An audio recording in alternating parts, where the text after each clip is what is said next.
আবারও চলে এলাম রুই মাছ নিয়ে। দেখো রুই মাছের ঝোল বানাবো, একটু হালকা পাতলা করে কিন্তু ঝোলটা বানাবো। তো যাই হোক, ভালো করে আগে পরিষ্কার করে ধুয়ে নিয়েছি। এবার নুন হলুদ মাখিয়ে নেব। পরিমাণ মতন নুন আর হলুদ দিয়ে মাছগুলো হালকা মাখিয়ে কিছুক্ষণ রেখে দেবো। আর মাছের মধ্যে একটু আলু দেবো, তাই একটু লম্বা লম্বা করে আলুগুলোও কেটে নেব। দেখো নুন হলুদ মাখানো হয়ে গেছে, এই যে। আর একটা মশলা করব, আদা নিয়েছি, কয়েক কোয়া রসুন নিয়েছি, পেঁয়াজ নিয়েছি, আর ওই যে দুটো টমেটো নিয়েছি, আর লঙ্কা, আর গোটা জিরে, গোটা ধনে। এই দেখো, যাই আগে মশলাটা করে নিই। আর আলুও লম্বা লম্বা করে কেটে নিয়েছি। আদা রসুন পেঁয়াজ খুব বেশি কিন্তু আমি রসুন দিইনি, 3-4 কোয়া দিয়েছি।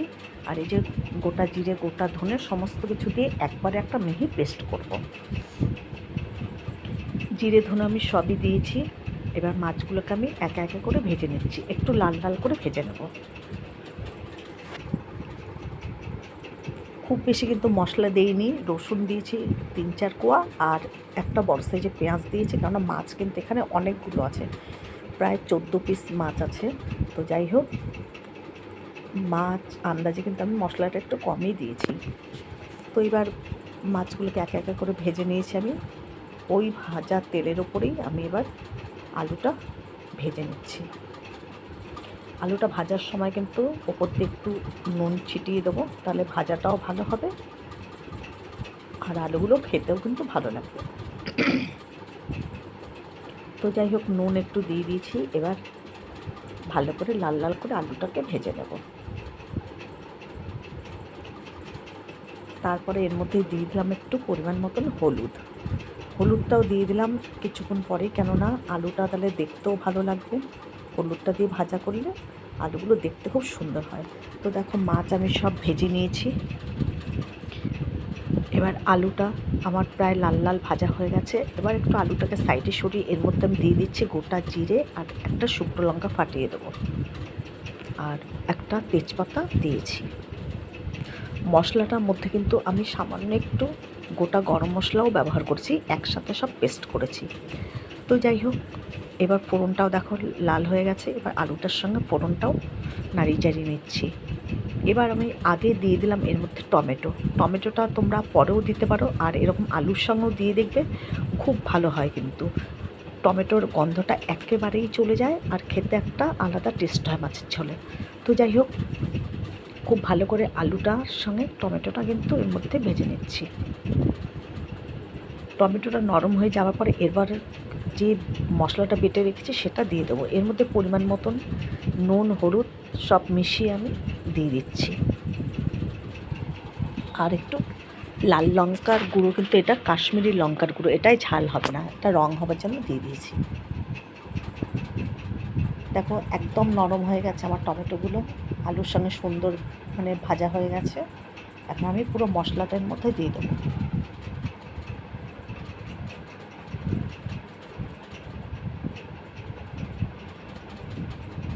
এই যে মশলাটা পুরো দিয়ে দিয়েছি, দেখে বুঝতেই পারছো খুব বেশি কিন্তু মশলা আমি করিনি,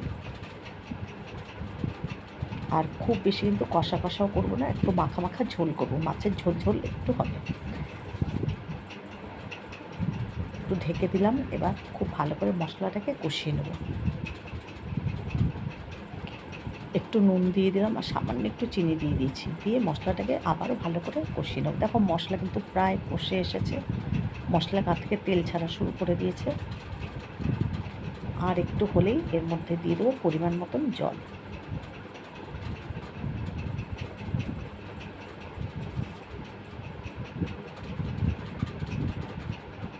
আর একটু সামান্য জল দেবো, কেননা অনেকগুলো মাছের মধ্যে আর মাছগুলো আছে, আর আলুটা যেন সব ভালো মতন সুসিদ্ধ হয়, তার জন্য তো আরেকটু জল আমি ব্যবহার করেছি। এই দেখো, এবার ঝোলটা ফুটে উঠলেই সমস্ত মাছগুলো আমি এর মধ্যে দিয়ে দেবো।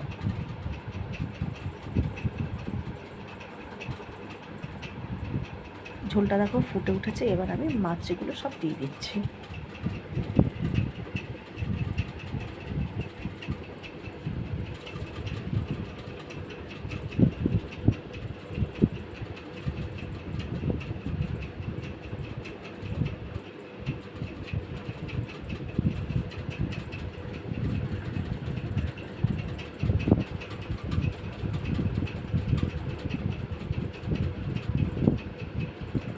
সব মাছগুলো দিয়ে দিয়েছি।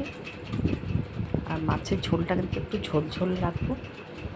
নামানোর সময় আমি আর আজকে এতে কিন্তু কোনো ধনেপাতা বা গরম মশলা আর দেবো না। গরম মশলাটার সঙ্গে একেবারেই বেটে নিয়েছিলাম, আর ধনেপাতাও আজকে দেবো না।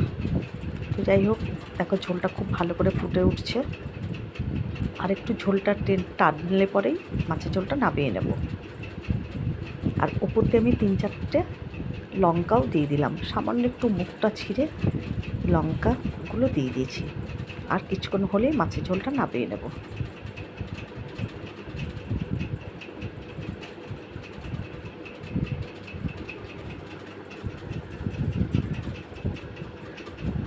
দেখো মাছের ঝোল কিন্তু আমার একেবারেই হয়ে গেছে।